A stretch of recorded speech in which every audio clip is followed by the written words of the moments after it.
ಬೆಳಗಾವಿಯಲ್ಲಿ ಕಾಂಗ್ರೆಸ್ನ ಶತಮಾನೋತ್ಸವದ ಸಂಭ್ರಮ ಮನೆ ಮಾಡಿದೆ. ಟಿಳಕವಾಡಿಯ ವೀರಸೌಧದಲ್ಲಿ ಸಿಡಬ್ಲ್ಯೂಸಿ ಮೀಟಿಂಗ್ ಇವತ್ತು ನಡೀತಾ ಇದೆ.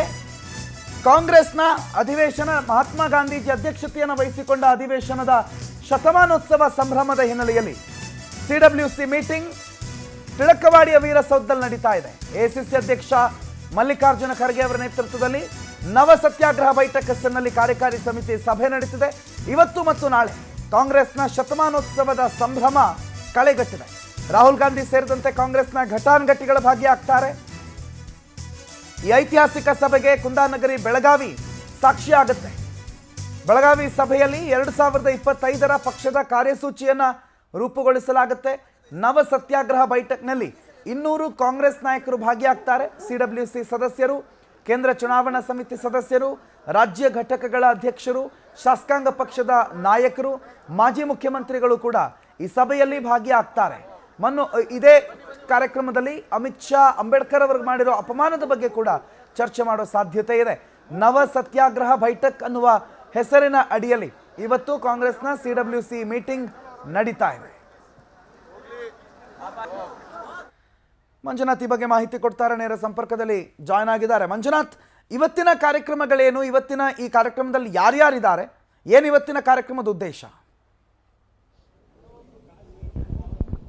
ಪ್ರಣುತ್, ಪ್ರಮುಖವಾಗಿ ಏನು 1924 ಡಿಸೆಂಬರ್ 26, 27ನೇ ತಾರೀಕಿನಂದು ಬೆಳಗಾವಿಯಲ್ಲಿ ಏನು ಮಹಾತ್ಮ ಗಾಂಧೀಜಿ ಅವರ ಅಧ್ಯಕ್ಷತೆಯಲ್ಲಿ ರಾಷ್ಟ್ರೀಯ ಕಾಂಗ್ರೆಸ್ ಸಮಾವೇಶ ನಡೆಯಿತು. ಅವರು ಅಧ್ಯಕ್ಷತೆಯನ್ನು ವಹಿಸಿಕೊಂಡಂತಹ ದಿನ ಇದಾಗಿತ್ತು. ಆ ಒಂದು ಹಿನ್ನೆಲೆಯಲ್ಲಿ ಈ ಒಂದು 100 ವರ್ಷ ಕಳೆದ ನಂತರ ಏನು ಕಾಂಗ್ರೆಸ್ಸಿನ ಶತಮಾನೋತ್ಸವ ಕಾರ್ಯಕ್ರಮ ಬೆಳಗಾವಿ ವೀರಸೌಧದಲ್ಲಿ ಮತ್ತು ಸಿಡಬ್ಲ್ಯೂಸಿ ಮೀಟಿಂಗ್ ಸಹ ವೀರಸೌಧದಲ್ಲಿ ನಡೀತಾ ಇದೆ. ಪ್ರಮುಖವಾಗಿ ರಾಷ್ಟ್ರೀಯ ನಾಯಕರಾದಂತಹ ರಾಹುಲ್ ಗಾಂಧಿ ಮತ್ತು ರಾಷ್ಟ್ರೀಯ ಎಐಸಿಸಿ ಅಧ್ಯಕ್ಷರಾದಂತಹ ಮಲ್ಲಿಕಾರ್ಜುನ್ ಖರ್ಗೆ ಅವರು ಸೇರಿದಂತೆ ರಾಷ್ಟ್ರೀಯ ಕಾಂಗ್ರೆಸ್ನ ಅನೇಕ ನಾಯಕರು 140ಕ್ಕೂ ಹೆಚ್ಚು ನಾಯಕರು ಈಗಾಗಲೇ ಒಳಗೆ ಸಭೆ ಮಾಡ್ತಾ ಇದ್ದಾರೆ. ಅದರಲ್ಲಿ ಪ್ರಮುಖವಾಗಿ ಕೆಪಿಸಿಸಿ ಅಧ್ಯಕ್ಷರಂತ ಡಿಕೆ ಶಿವಕುಮಾರ್ ನೇತೃತ್ವದಲ್ಲಿ ಈ ಒಂದು ಸಭೆ ನಡೀತಾ ಇದೆ.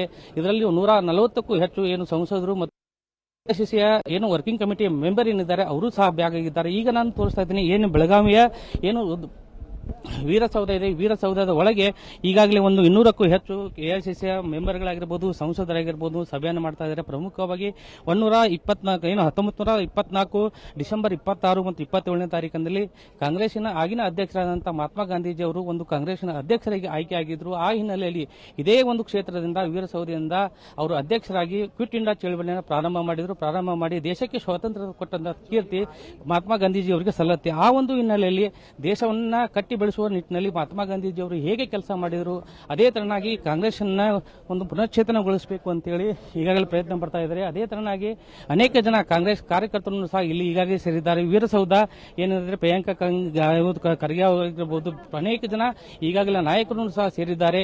ಈ ಒಂದು ಹಿನ್ನೆಲೆಯಲ್ಲಿ ಕಾಂಗ್ರೆಸ್ನ ಪ್ರಮುಖ ಅಜೆಂಡಾ ಏನಂತಂದ್ರೆ 100 ಏನು ಸಂಸದರಿದ್ದಾರೆ ಆ ಸಂಸದರ ಸಂಖ್ಯೆ ಹೆಚ್ಚಾಗಬೇಕು, ಕಾಂಗ್ರೆಸ್ ಪಕ್ಷ ಪುನಶ್ಚೇತನಗೊಳ್ಳಬೇಕು ಅಂತೇಳಿ ಇದೇ ಏನು ಕಾಂಗ್ರೆಸ್ನ ಅಧ್ಯಕ್ಷರಾಗಿ ಆಯ್ಕೆಯಾದಂತಹ ಏನು ಗಾಂಧೀಜಿ ಏನಿದ್ದಾರೆ ಆ ಗಾಂಧೀಜಿ ಅವನ ಆ ಕ್ಷೇತ್ರದಿಂದನೇ ಇಡೀ ಒಂದು ಕಾಂಗ್ರೆಸ್ನ ಪುನಶ್ಚೇತನಗೊಳಿಸಬೇಕಂತೇಳಿ ಈಗಾಗಲೇ ಒಂದು ಸಿಡಬ್ಲ್ಯೂಸಿ ಮೀಟಿಂಗ್ ಪ್ರಾರಂಭವಾಗಿದೆ ಅಂತ ಹೇಳಬೇಕಾಗತ್ತೆ. ಪ್ರಣೋತ್, ಥ್ಯಾಂಕ್ ಯು ಮಂಜುನಾಥ್ ಮಾಹಿತಿಗೆ.